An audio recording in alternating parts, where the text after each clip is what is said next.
Hey guys, welcome back to the channel. I just wanted to come on here real quick and tell you that I had the worst fucking time at Anime New York City. That convention was ran like I couldn't even begin to try and almost explain to you. Anime New York City needs a lot of staff work, it needs a lot of reconsideration.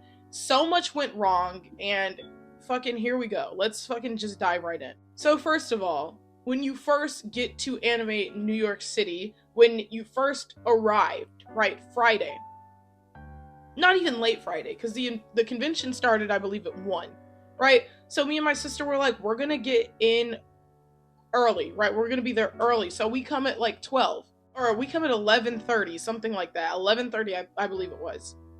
The entire street, the entire block is just filled with people. People are standing in a line around this plant. Little do they know, the plant, this centerpiece of the plant, it's round, right? The line ends here. So people keep lining up around this and circling around this plant as if it's a line. It's not a line, right? And then lo and behold, there's also a line over here, a line, because there's just masses of people. And they said in so many emails, oh, we're going to be so organized this year. It's going to be so organized this year. We've done everything we can to make this more organized this year for you, our guests that we love so much. We're going to make this so organized. No, there was masses of people from all 4 corners of around these 2 buildings. So we're like, which building is the Javits Center? Javits Center, I don't know how to say it. Javits? People are in line at this building. People are in line at this building. And there's so many lines that there's just a mass of people. There were so many lines to the point where there just was no line at all. There was no line at all. It was just a mass of people. And I'm like, this literally is reminding me of Korean Crowd Crush. I'm not going to be in this. This is stressing me out. Like, I was getting a little, okay, this needs to move. These lines need to move. It was masses of people. And I don't know how else this would be countered. I don't know how this would be something they could fix, but it was a mess. One thing that could have been adjusted was some kind of crowd control, right? If they had somebody out saying, hold on a second. That wasn't that blended. Oops. If they had some crowd control saying, this is the line for this, and they did have 1 or 2 people in red jackets, so you knew who they were, that was good. But they needed so many more. Because I know so many people were just standing outside thinking that they were in a line when they actually were not. So many people were standing around this plant, going around and around and around and around, not knowing where the line is, thinking they're in a line, and the line leads to nowhere. So many people were in a line where the front of this line was a brick wall. But they thought it was the line, but no, the line was over here. The line was around here, and they don't know because they can't see because there's so many people. Anime New York City was a fucking train wreck. It was not organized at all. Now, something else that happened. I'm debating if I want to talk about this or not, but to get into the panels that people wanted to get into, right? Because there were other fan-ran panels, and they said to combat the long lines indoors, that they were going to do a raffle system, a lottery system for these panels. First of all, the lottery system did nothing to prevent these long lines. The lines were still long as fuck, because whoever comes first gets the better seat. So the lines were never something you could have eliminated. The lines were always going to be a problem. The lines were always going to be a problem. And by problem, I mean, it was going to be a long line. There was no chaos indoors, right? There was no like, oh shit, but there was a long line, and they did not combat any sort of, oh, this is a long line, like, let me shorten this line by doing this lottery system. No, the lines were still long and unbelievable. They're like, so you don't have to wait hours. Come on. I waited in the Isayama autograph line for an hour and a half. I waited in the Isayama panel line for an hour. So there was no, oh, we're trying to shorten the wait time. There was none of that. Well, I mean, by nature there was, because people, I assume it discouraged some people who didn't have QR codes to getting in the line. But let me tell you guys what happened with this autograph, because I know you guys probably want to hear this story. Why I did not get an Isayama autograph on my book. So I did not win the lottery. I entered into the lottery to win the autograph, which I always knew, okay, I may not get into this, I may not get an autograph because I didn't win the lottery, right? So I was like, oh well, whoop-de-doo, like, I knew that there was a possibility of that happening. But something told me, I was like, if I wait long enough, maybe I can get an autograph, you know, maybe he'll, I don't know, like, I don't know, I was just like, I want to do everything in my power to get an autograph, like, try everything I can, basically. Because I'm already here in New York, so what do I have to lose by trying everything I can to get an autograph, right? I tried a couple different things. In order to get into your, you know, desired autograph, you needed to wait in a line outside. Well, oh wow, this is still on me. This is the COVID wristband. You had to wait in a line, and that's another reason why shit was so fucked. Because you had to wait in line to get your COVID wristband. And then across over here, there was another line to get your special events wristband. And since there were so many people, there was no real lines. That you just had to figure it out, honestly. Nobody knew where the door was, the Javits Center door, so the lines were just going any and everywhere. So it was almost impossible to know where to go to get anything, honestly. You just really had to stand in a line and then get tired enough of standing in the line outside in the cold in New York. You had to just get tired enough and start maneuvering your way through the crowds, cutting the line to figure out what's happening. And then once you successfully cut through the line, you get to the front, you realize this isn't even the line for the wristbands that you need to get into the door. This is the line for the door that I've been standing in for an hour and a half. I've been standing here for an hour and a half in this line to get to the door when I thought this was the wristband line, and you can't get in without getting your wristband that, hey, you don't have COVID. So now you have to go find the COVID line and get your wristband. That's going to be another hour and a half wait, or maybe longer. Guys, you could not leave Anime New York City being a good guy. Anime New York City turned you into the villain because you have to cut lines in order to figure things out. Because it is human psychology to not want to cut. So everyone is just patiently standing in what they think is a line, but it's not a line. You're just standing in a mass group of people who don't even know what they're doing either.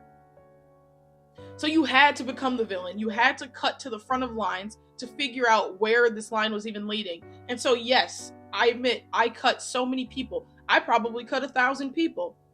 Total. Probably. I don't know.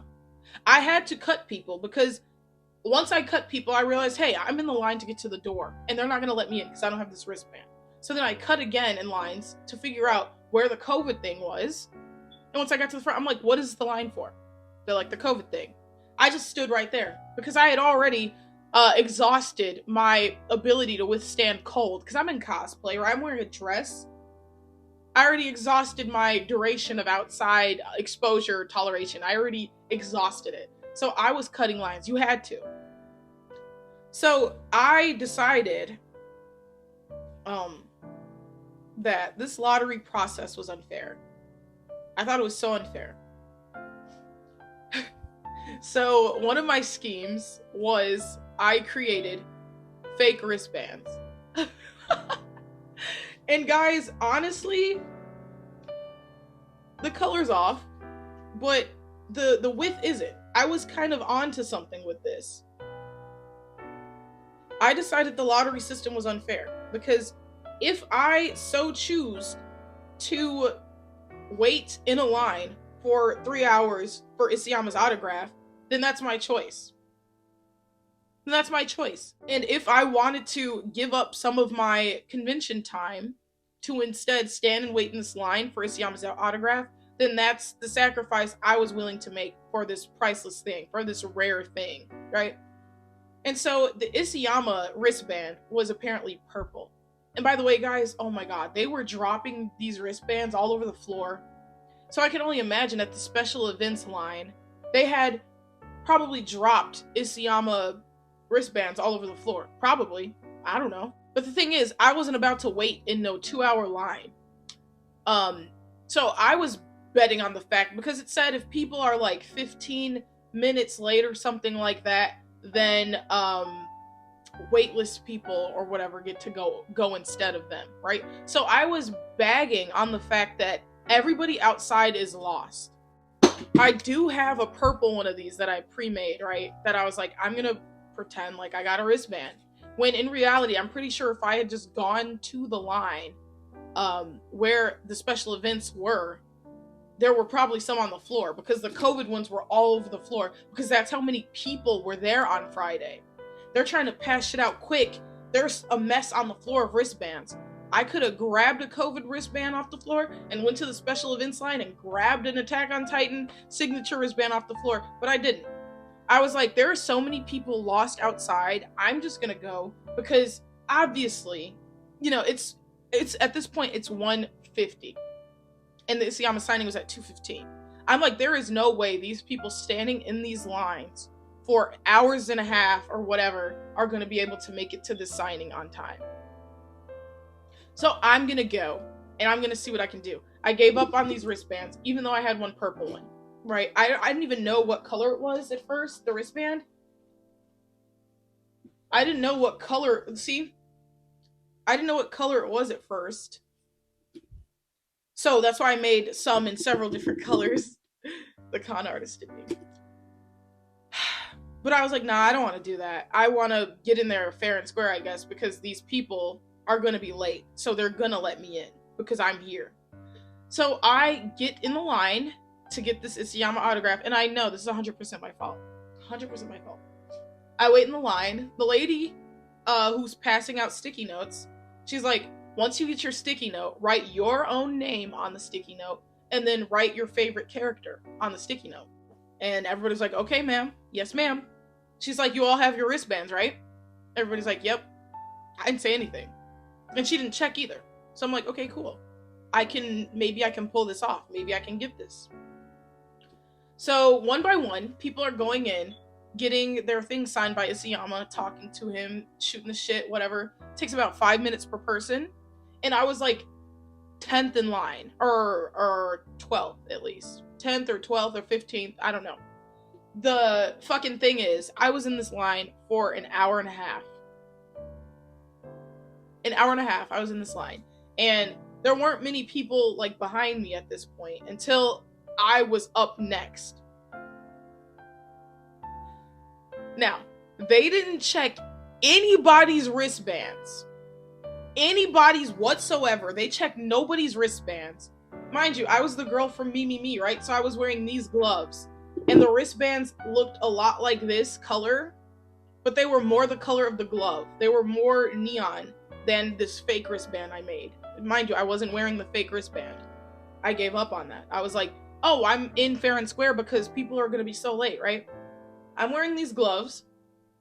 The Attack on Titan wristband is the same color as the gloves, right? Mind you, nobody asked for anybody's wristbands until it was my turn. They're opening the door. It's my turn to go see Isayama to get this fucking signed. I wrote my name, Aaliyah, and then I wrote my favorite character, Aaron. Here's a little Kodansha thing for the... Oh, fuck. I wanted him to sign this one because it's my favorite one, because Aaron's on it. Actually, I want to leave the sticky note on here. I want to forever remember this moment. It's my turn to go, finally. And the lady who's been sitting down this whole time stands up, walks over to me, and she's like, wow, your glove is the same color as the wristband. Your wristband blends into the glove. And I was like, mind you, it was so crazy because in my head I was like, what if, right when it's my turn to go in, I get kicked out or something. But it was so ludicrous because nobody's wristband was checked until after they came out from, you know, getting their autograph. Then the person sitting down cuts off their wristband and puts it in a bag just so they can't go back in line and get something else signed or go back in line, you know, 100 times, right? So they cut off the wristband. And I was gonna be like, oh my God, like, you know, once it was time to collect my wristband, I was gonna be like, oh, well, like, you know, like, I was here, I was waiting in line for an hour, nobody else is really here, so I just thought it would be fine.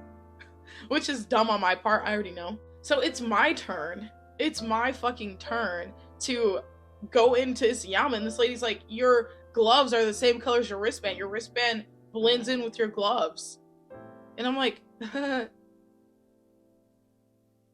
and she's like, do you have a wristband?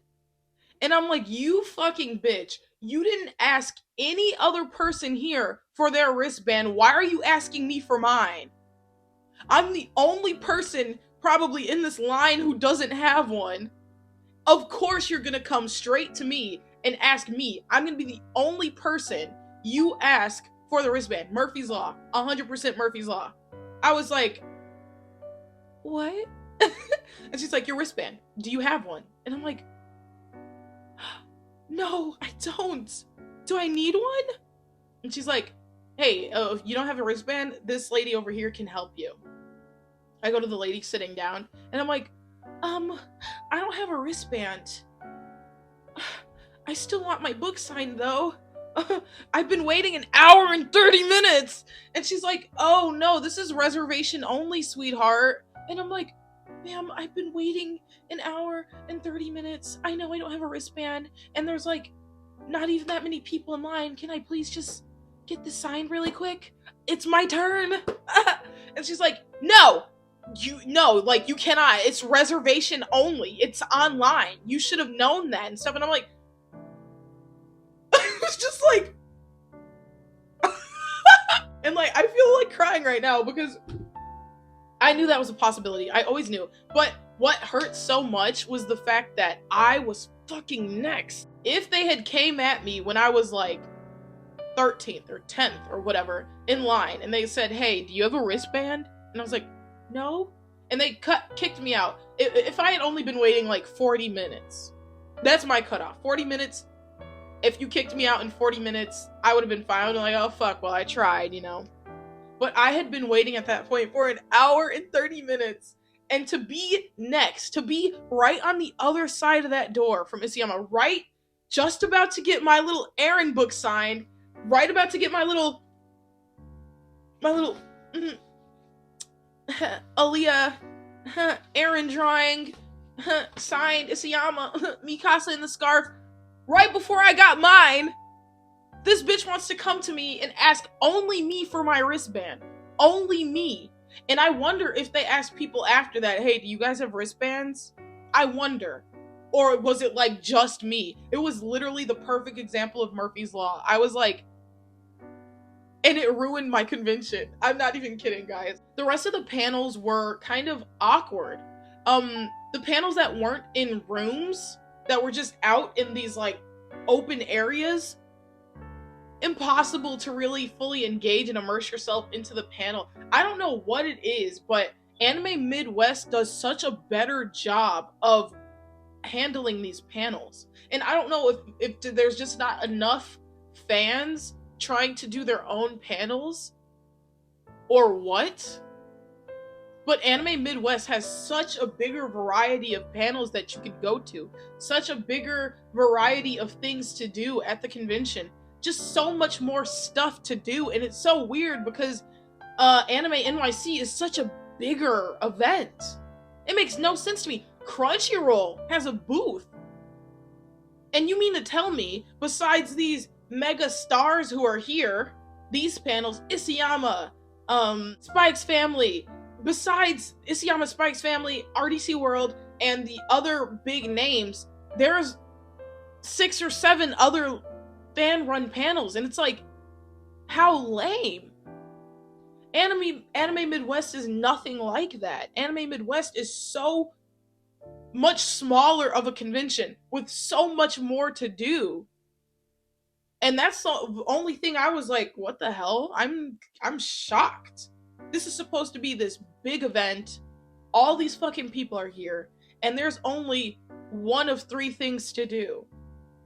Wait in a line, go to 6 or 7 of the only fan panels, go to the important, or not important, but famous people's panels, which includes waiting in a fucking line for hours, or go to Artist Alley. Now that's something I really fucking enjoyed, Artist Alley. These are my things from Artist Alley at Anime Midwest. You can probably see the difference in my background.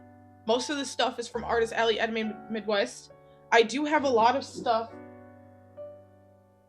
from the Artist Alley at NYC, which those people can fucking draw. I have Chainsaw Man, Guts,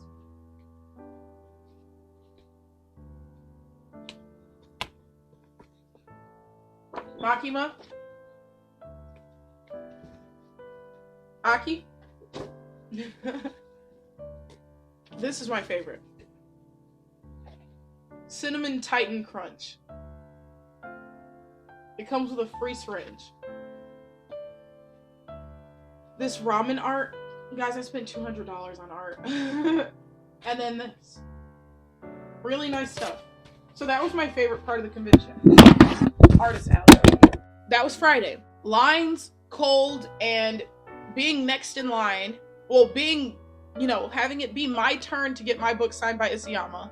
And having that be the moment when all of a sudden they start checking for wristbands, which I know I was trying to sneak in technically, but I was kind of just going off of the fact that, hey, nobody else was checked, and nobody with wristbands are even here right now, and this event is already starting because it's so disorganized outside. So I was trying to take advantage of that, which I guess you could say was my first mistake. Was unorganized, but when it came time for me, when it came down to what I wanted to do, all of a sudden they're organized. Really fucking sucks. Anyway, Saturday, you get about 3 more fan panels, and then your other big major panels. And that's the thing with this fucking stupid lottery system. There's a lot of people just entering for everything, right? Just to win something. So if they win both, and they're at conflicting times, they can't be at both, so somebody misses out. Just such a fucking stupid system. The lottery system was so fucking stupid. How I think autographs and panels should be ran is, you get in line, there has to be staff out there. No more than 30 minutes can pass before you can get in line. And you can't be loitering around the line either. After 30 minutes when it's 30 minutes to the show starting, then allow people to get in line. And it's first come, first serve. And then immediately, through some sort of counting system or whatever the fuck, as people are lining up, be like, sorry, line stops here. So then you eliminate people waiting in lines for nothing. Then you eliminate this lottery system that's, I would say, is fucking unfair. I would say is so unfair, because you got 6,000 people entering the lottery for the Isayama panel, and 500 people entering the lottery for the Spy X Family panel. This is just my guesstimates. I don't know exact figures. And it's like, how is it fair that if the only panel I enter in is this panel with 2,000 people trying to also get into this, and then somebody who's entering into this 2,000 panel and entering into this 500 panel, they could get both and I could walk away with nothing. I don't find that to be fair. And then the fact of the matter is, it's possible to win 2 even if they're at conflicting times. That doesn't make any sense, because what do you do in that situation? Like, you literally pretty much took at least one ticket away from someone who could have, in your absence, been at the event, while you're, with your 2 wins of these 2 conflicting panels, you're just sitting and won because that's all you can do. It was just gobbledygook. I fucking hated it. So then, of course, it's time for the Isayama panel. And I'm like, girl, I didn't win the fucking raffle for that either. And the thing is, that was never supposed to be a raffle. That was supposed to be first come, first serve, sign up, reservations. And on the day it launched, I was first come, first fucking serve, but the website crashed. And they're like, okay, since the website crashed, we're gonna do a lottery. Big fucking mistake. I didn't win shit. So honestly, I was going to New York on a whim. Will I get anything? Who knows? Will I just be going to go? Who knows? Because I went to see Isayama. I did. And thank fucking God, the day of the panel, I woke up and I received an email. They were like, you are on the wait list. Because for the raffle, people win, you have a guaranteed seat, and people win, you're on the wait list. So if somebody in the guaranteed seat doesn't show up or something, you can then go in, right? But what had happened was they only let out so many raffles when in reality there was 100 extra seats,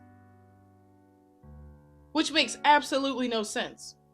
So after everybody who had a reservation went in, they saw the waitlist people. They're like, you guys just go in. Like, everybody got into that panel who wanted to be. Everybody. And that just goes to show that the raffle thing, they completely gave out seats, which made me fucking anxious for no reason. On top of that, they never checked the QR codes for waitlist people. Even though I had one, they didn't check. And that just really put me back into the headspace of how I felt during the Isayama book signing. Honestly, I would have much rather had this book signed than have been at that panel, but I'm just grateful I got to see him in person and whatever. Anyway, and then at the panel, the first 200 people who went in got this. But even that was disorganized, so I ended up getting one, even though I was definitely not one of the first 200 people in. So at least that worked out in my favor. Anyways, very sloppily ran, very incoherently ran event. Anime Midwest is much smaller and much better ran, and I don't know if that's because it's smaller or if that's because they just run things a little bit better and things are more in the fans' hands than it is in the staff's hand. I think that also plays a little role in it. There are so many more panels you could do. There is the con suite. Anime Midwest is just ballparks ahead of Anime NYC. I'm really fucking disappointed with how that convention went. Now, I'm not gonna lie, I had fun. I'm not gonna lie, I met some really awesome people. Hope to see them next year. Not gonna lie, the cosplays were super fucking on point. They showed up and they showed out, which they do at Anime Midwest, but I do want to say I saw more pomp and circumstance in NYC, and I do think that was because of the Crunchyroll and the bigger guests, I guess, but for a bigger event, it felt much smaller than Anime Midwest, and I think that is how I want to end this video. So I'm grateful I got the opportunity to see Isayama live, I guess you could say. I will be making a video on that, and I'll just see you guys next time. Thank you so much for watching, and have a good one. Now, that's not me saying I might not go to Anime New York City next year. I might go. I might go because I met some really cool people there. I should insert some pictures, maybe. I don't know. Met some really cool people. I had fun, you know, for what it's worth. If you're like a fun person, you can find fun in anything, right? You can find fun waiting in a line. And yeah, I had a good time, but the bad time I had overshadows my good time. And now you can't say part of that is my fault for thinking I could finesse anything, or thinking, hey, since it's disorganized and people aren't here yet, I can worm my way in. But I really do think that this lotto system is a piece of fucking shit. I don't like it. I don't like it. And if not for this lotto system, I would have had an autograph. I would have had an autograph. I would have had an autograph, and I'm super upset about that, and I'll never get over it. Anyways, that's it for this video. Make sure you comment, like, and subscribe. I will definitely be posting about the Isayama panel next. So stay tuned. Bye.